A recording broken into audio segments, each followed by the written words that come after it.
कारे ककर हेठ मुंह झेड़ींदे छड़िया, कारा कुंद हथन में अरल वछेरा हेठ, थी तिनी सां ॾेठ मोटण जनी मीहणो।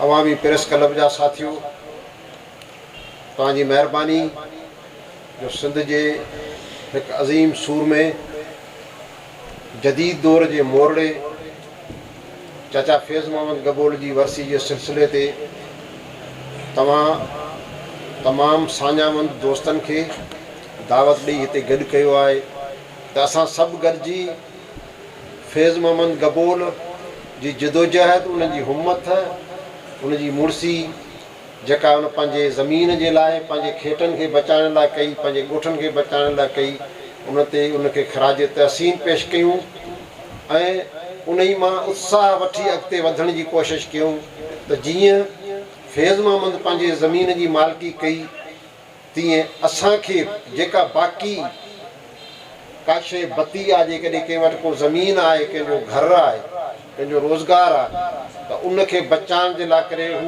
उन ई जज़्बे सां जेकॾहिं निकिरी पवंदो त पंहिंजो वजूद ऐं पंहिंजी धरती, पंहिंजी मिल्कियत बचाए सघंदो। यकीनन तारीख़ में कई अहिड़ा माण्हू थिया आहिनि जिन खे तारीख़ इहो मौक़ो ॾिनो आहे, जिन मिसाल क़ाइमु कया आहिनि। तमामु थोरा माण्हू आहिनि अहिड़ा जिन सां तारीख़ सम्झां थो त वफ़ा कई आहे। फैज़ मोहम्मद गबोल उन्हनि माण्हुनि मां आहे। असां वटि जेके असांजे जिदोजहदनि जा नारा आहिनि, जेके बुनियाद आहिनि, उहे अहिड़नि सूरमनि, अहिड़नि माण्हुनि ई ईजाद कया आहिनि जेके ॾुखियनि वक़्तनि में उन्हनि पंहिंजे माण्हुनि जी मालिकी कई। मसलन शाहिदाद शहीद जो नारो हो त जेको खेड़े सो खाए। उन हारियुनि खे मुनज़म कयो, जागीरदारनि जे ख़िलाफ़, मुग़ल साम्राज्य जे ख़िलाफ़, कलोड़नि जे ख़िलाफ़ उन मुज़ाहिमत कई ऐं उन सिंध जे हारियुनि में उत्साह पैदा कयो। जॾहिं दुनिया में अञा कम्यूनिज़म, सोशलिज़म जो ज़िक्र कोन थींदो, उन वक़्तु बि हुन पहिरियों सामुद्दीन राशिदी पंहिंजी किताब में लिखियो आहे त दुनिया जो पहिरियों सोशलिस्ट रहनुमा शाहिनाद शहीद खे लिखई आहे। उन ई खां पोइ ॿियो असांजो आज़ादी जो मतवालो जंहिं अंग्रेज़ साम्राज्य सां माना उनखे पंहिंजे धरतीअ तां धिकार जे लाइ करे मुसलह जदोजहद कई। हज़रत पीर साहब पागारा सकमुल्ला शाह राशिदी, जंहिंजो नारो हो आज़ादी या मौत, वतन या कफन, इहो असांजे जदोजहद जो नारो आहे। उन खां अॻु में होश मोहम्मद शीदी जो नारो हो मियाणी वारे मैदान में त मरसूं मरसूं पर सिंध न ॾेसूं। फैज़ मोहम्मद हिन दौर जो इन सफ़ जो लीडर आहे जंहिं चयो आहे त धरती मुंहिंजी माउ आहे। माउ जी का क़ीमत कजो, जेको पाण ते ड्रामो बि ॾिठो, असां सभु बार बार ॿुधंदा रहिया आहियूं। ऐं सम्झां थो अॼोको प्रोग्राम में असां सभिनी जेके असांजा मुक़रर आहिनि उन्हनि बहितर अंदाज़ में फैज़ मोहम्मद खे ख़राज तहसीन पेश कयो आहे। ख़ुसूसन शाइरनि बि तमामु बहितरीनु शाइरी करे साईं मंज़ूर सोलंकी साहिब जी जेका शाइरी आहे उन त असांखे रुआरे विधो। पर जॾहिं ॿुधंदा आहियूं त उहा यकीनन हिकिड़ो नओं जज़्बो पैदा कंदी आहे। ऐं उनखे बि शाबाश साॻे वक़्तु असांजा जे मुक़ररनि तक़रीरूं कयूं ऐं पंहिंजो पंहिंजो ख़ुसूसन जेको असांजो कानूनदान साईं अशरफ समूह वेठो आहे, उन पंहिंजी कानूनी हवाले सां जेको ताज़ो सिंध गवर्नमेंट ॻोठाबाद एक्ट खे ख़तमु करे ॻोठनि खे जेको आहे सो इंक्रोचमेंट ॼाणाए, उनखे ढाहण जा इख़्तियार ॾेई छॾिया आहिनि। इंक्रोचमेंट खे कमिशनर खे, DC खे उनखे लेटर मोकिलिया आहिनि त भई हीअ हाणे ॻोठ कोन्हनि, इन्हनि जे करे इंक्रोचमेंट आहे, हिनखे हटायो। इहे सभु ॻाल्हियूं असांजे लाइ लम्हे फ़िक्र जूं ॻाल्हियूं आहिनि। जेकॾहिं असां इन्हनि ॻाल्हियुनि खे नज़रअंदाज़ कयोसीं ज़मीननि वारे मामले ते, जीअं असांजे फैज़ मोहम्मद जी जिदोजहद असां सभु जेके अलाह शल असांखे ईमान ॾिए त असां साबित क़दम रहूं, त उहो जेको उन वक़्तु हो त पंहिंजी ज़मीन बचायूं। अञा बेरिया जी वलार एतिरी कोन थी हुई, शुरूआती ॾींहं हुआ, त उन ई में ज़मीन जो बचाइण जो सिलसिलो। पर हाणे जहिड़े तेज़ीअ सां रुॻो बहरिया वारी ज़मीन न, कोस्तान जी ज़मीन जो असांजे दोस्तनि ते ड्रामो पेश कयो, कोस्तान न, थर, काछो, कोस्तान, असांजा तारीख़ी माग गोरखल, किंझर, मंशर, पंहिंजो असांजो हालेजी, असांजी सॼी सामूंडी बेल्ट, सिंध जो चपो चपो इंच इंच जेको हिन वक़्तु हुकुमराननि जे टारगेट ते आहे, उहो उन्हनि ते वालार करे उन्हनि लाइ मनसूबाबंदी करे वेठा आहिनि। इन करे त क़दीम धरती जा जेके धणी आहिनि, धरतीअ जा रवासी आहिनि, उन्हनि माण्हुनि जो हाणे हिते रहणु तमामु घणो मुश्किल आहे। अॼु न सुभाउ किस्तनि में उन्हनि खे टोड़े मरोड़े कंहिं न कंहिं हवाले सां उन्हनि जे जिदोजहदनि खे कमज़ोर करे ऐं उन्हनि खां पंहिंजा समूरा जेके वसीला आहिनि उहे खसे वठंदा, जंहिंजे लाइ ऐं इन ई हालतुनि में जॾहिं हिकिड़ो जमूद आहे, मार्शल लॉ खां वधीक ख़तरनाक दौरु आहे, उन ई में जेके माण्हू जिदोजहद कंदा उन्हनि खे सलाम थो पेश कयां। असांजी क़ौमी पार्टियूं जेके बि हिन वक़्तु मैदान जे अमल में आहिनि, अवामी तहरीक, क़ौमी अवामी तहरीक, SUP ऐं असांजूं जेके बि शहीद भुट्टो, जेके बि वतन दोस्त माण्हू आहिनि, उहे जेके आहिनि उहे पंहिंजे हवाले सां जिदोजहद जे मैदान में आहिनि, पंहिंजी जिदोजहद कनि पिया। जेतोणीकि उहे अलॻि अलॻि पंहिंजी जिदोजहद कनि पिया, पर इन में मायूस थियणु न खपे। इहा जिदोजहद यकीनन उन तरफ़ वञे पई जिते असांखे गॾु थियणो आहे।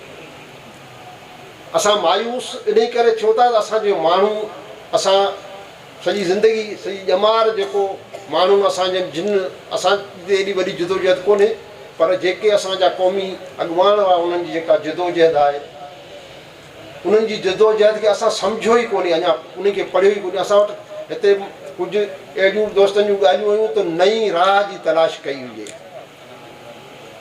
भई नऊं नज़रियो, नई राह आहे ई कोन्हे को। सिधी सही सिंध जी, बलोचिस्तान जी, ख़ैबर पख्तूनख्वा जी जेका हैसियत आहे, छा उहा उन्हनि जी उन वतननि जी जेका तारीख़ी वतननि जी हैसियत आहे, उहा ई हैसियत आहे या उनजी ग़ुलामी वारी हैसियत आहे? पर जेकॾहिं ग़ुलामी वारी हैसियत आहे त हिन दौर जे हालतुनि जे मुताबिक़ उन्हनि जे लाइ जिदोजहद करे पहिरीं उनखे तोक ॻिचीअ में जेको पियल आहे उहो निकिरंदो, तंहिंखां पोइ तव्हांजा वधीक जेके मफ़ाद जा पंहिंजा जेके आहिनि हक़ हुक़ूक़ उन्हनि खे तहफ़ुज़ मिलंदो। त नई लैंड जी थी सघे थो इन खां अञा को वधीक बहितर नज़रियो हुजे, सोशलिज़म खां, कम्यूनिज़म खां, आज़ादी खां अञा को वधीक बहितर नज़रियो हुजे, जेको मूंखे त नज़र नथो अचे। त इहे शयूं असां वटि मौजूदु आहिनि। असां नए सर पंहिंजे मुताले खे शुरू करियूं, तारीख़ खे पढ़ूं, सियासी तारीख़ पढ़ूं त असां सां छा थियो, कहिड़े दौर में छा थियो, सिंध बम्बई सां अलॻि हुई, उन वक़्तु असांजा मुतालबा कहिड़ा हुआ, पोइ पाकिस्तान ठहियो, असां छाजे लाइ ठहियोसीं, रुॻो इस्लाम लाइ न, पर असां पंहिंजे पेट जे गबे ऐं पंहिंजे वसीलनि, त असां ते हिंदुनि जो कब्ज़ो आहे, असां ते अंग्रेज़नि जो कब्ज़ो आहे, उनखे कढी असीं पंहिंजे मुल्क खे आज़ादु करे पंहिंजा हक़ हुक़ूक़ वठंदासीं। उहा मंज़िल मिली या पोइ उनखां 1 यूनिट रहियो, असां 1 यूनिट जे ख़िलाफ़ु तहरीक हलाई, असांजे वॾनि उन 1 यूनिट खे तोड़े उनखां पोइ सिंध खे पंहिंजी असुलु शिकिल में वठी आया। उनखां पोइ हाणे जमहूरी दौरु आहे। हाणे त असां 73 जो आइन आहे जंहिंमें कंहिंखे ख़तरो कोन्हे, पर हर रोज़ उन आइन में तरमीमूं थियूं थियनि। केरु थो करे? उहे माण्हू जेके दावा था कनि जमहूरियत जो ॿेड़ो पिया ॿोड़ीनि, जेके उन्हनि खे ख़ुदि पंहिंजा इख़्तियार आहिनि उहो इख़्तियार खसे, उहो अहिड़नि माण्हू खे ॾिबे जेके हिननि खे अॻे बि पादर हणो, हाणे बि हुननि खे पादर हणंदा।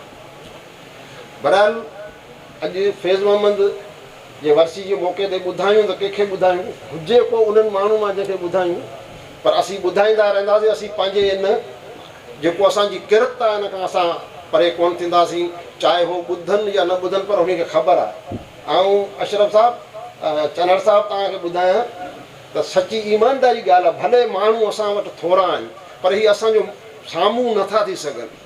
जॾहिं बि को प्रोग्राम थिए थो, असां मां हिकु अधु माण्हू जेकॾहिं हुते हुजे थो न, त इहे हुकुमरान धुर जा माण्हू जेके आहिनि, चाहे MNA हुजनि, चाहे MP हुजनि, चाहे पार्टी जा अॻुवान हुजनि, उन्हनि खे पेट में मरूड़ पवंदी आहे त हीअ असांजे ख़िलाफ़ु ॻाल्हाईंदा ऐं माण्हू खे चवंदा। ऐं अलाह जी महिरबानी सां कल्ह बि हिकिड़ो प्रोग्राम हो उते ज़ाहिर आहे त हुकुमरान धुर जा माण्हू हुआ, उन्हनि जो प्रोग्राम हो, असांखे उते मौक़ो मिलियो, पर हुननि जूं अखियूं असां में हुयूं त हीअ छा था ॻाल्हायूं। असांखे जीअं ई मौक़ो मिलियो असां पंहिंजो जेको नुक़्ते नज़र आहे उहो रखियोसीं ऐं उनखे चयोसीं त अवां पंहिंजे ई क़बर पाण पिया खोटियो। महिरबानी करे होश संभालियो, पंहिंजे माण्हुनि सां गॾु ॿियो। असेंबली जे मेंबरनि जी तारीख़ असांखे अॻे ख़बर आहे त सॼी गदारी सां भरी पई आहे, त कॾहिं बि असेंबली जे मेंबरनि पाण हींअर था चऊं, असां चओ थो पाण वफ़द वठी वञूं, मेड़ खणी हलूं। 36 खां वठी जेके असेंबलियूं ठहियूं आहिनि, पाण सभु तारीख़ जा शागिर्द आहियूं। कहिड़ी अहिड़ी असेंबली आहे जे अवाम दोस्त कानून पास कया हुजनि, अवाम दोस्त फ़ैसिला कया हुजनि। समूरी असेंबली 1936 खां वठी अॼु ॾींहं ताईं रुगो अवाम दुश्मन कानून साज़ी कई आहे। अंग्रेज़नि जो दौर हो, उन टाइम ते उन्हनि बि कई। उन खां पोइ जेके वाक़ई असांजा जेके मुस्लमान भाउर आया आहिनि, उन्हनि जो जेको दौर रहियो आहे, त तारीख़ बर्बरियत ज़ुल्म सां भरी पई आहे। कॾहिं बि असेंबलियूं न असांजूं सॼण ठहियूं, न असेंबलियूं असांजे हक़ में कानून पास कयूं। तंहिं करे रस्तो आहे जिदोजहद जो।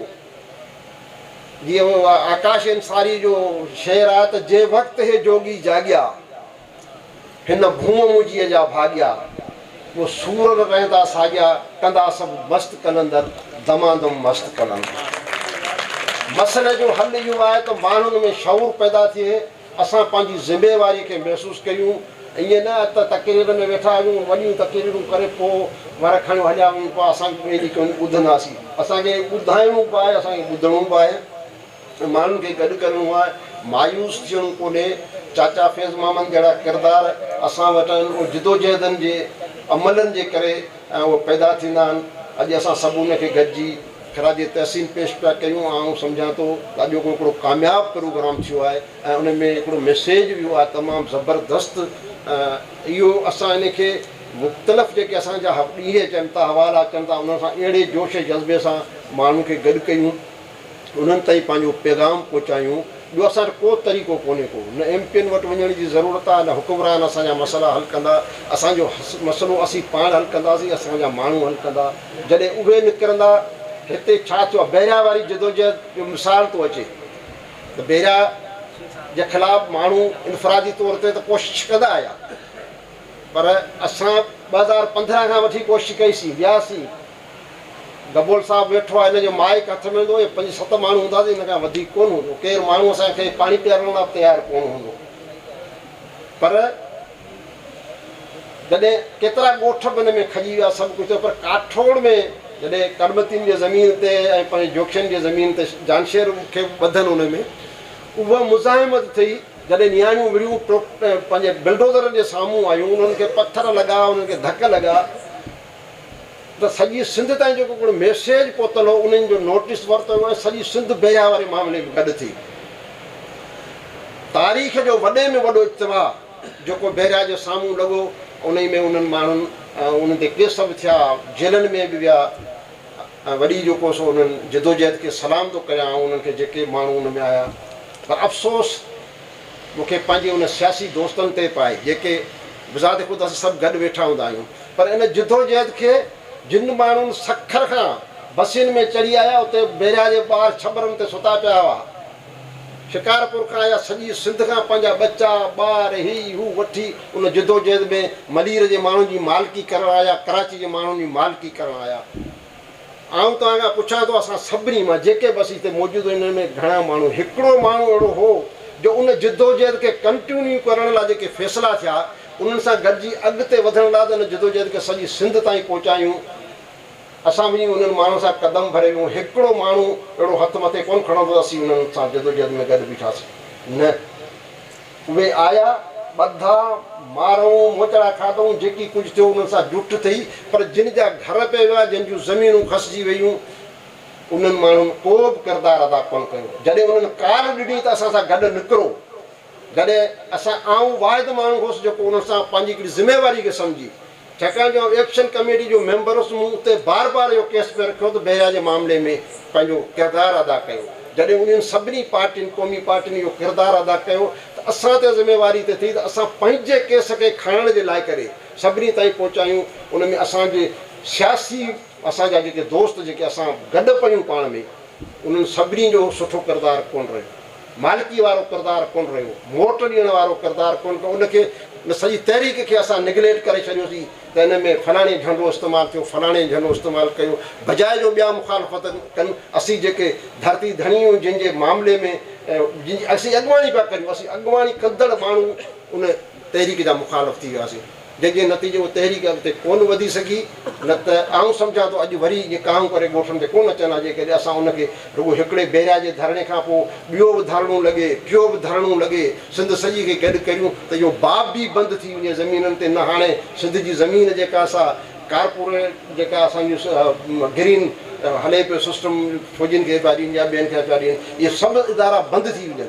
पर अहिड़ियुनि तहरीकनि खे हलण लाइ जॾहिं असांजी लीडरशिप में लातालुकी पैदा थिए थी त पोइ उनजो क़ौमी नुक़सानु थिए थो। असांखे पंहिंजे किरदार ते बि आङुरियूं खणियूं पवंदियूं, उन्हनि खे बि बहितर करणो पवंदो। ऐं मां सभिनी खे शाबाश थो पेश कयां। हिकु दफ़ा सामी मेमन उनजी टीम तमामु साथी जेके स्टेज ते वेठल आहिनि, अवां सभु जेके हिते मौजूदु हुयो, वॾो टाइम अवां जो जेको ज़ाया माना ज़ाया न बल्कि अॼु सोचियो बहितर आहे तव्हां सभु मैसेज खणी ईंदा, सभु हिते पाण गॾु थिया आहियूं।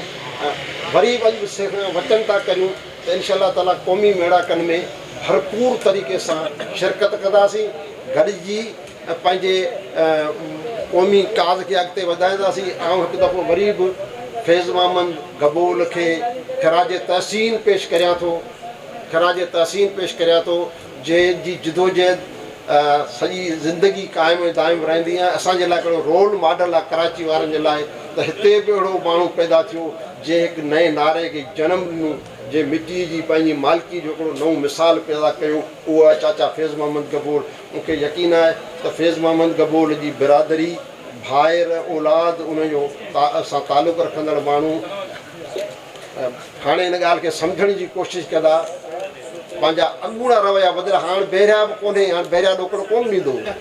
हाणे महिरबानी करे थोरो पाण में हुमत पैदा करे पोइ फैज़ू जो किरदारु अदा न करियो, पर थोरो घणो उन जहिड़ा थियण जी कोशिशि कयो। अव्हांजी महिरबानी जो अव्हां पंहिंजो क़ीमती वक़्तु ॾिनो, अलाह करे सभु ख़ुशि हुजो। वरी बि अहिड़े क़ौमी मेड़ाकनि खे ईअं रौनक बख़्शींदा रहो। महिरबानी, वरी महिरबानी दोस्तनि जी। ऐं हिकु दफ़ो ॿीहर साईं सामी खे गुज़ारिश कंदुसि त समूरनि दोस्तनि जो शुक्रियो अदा कर। साईं सामी थोरा न थोरा मुते मारवण जा थर में वारी थोरी त्याही घणेरा भलायूं ऐं भेरा ॻणी ॻणींदसि केतिरा।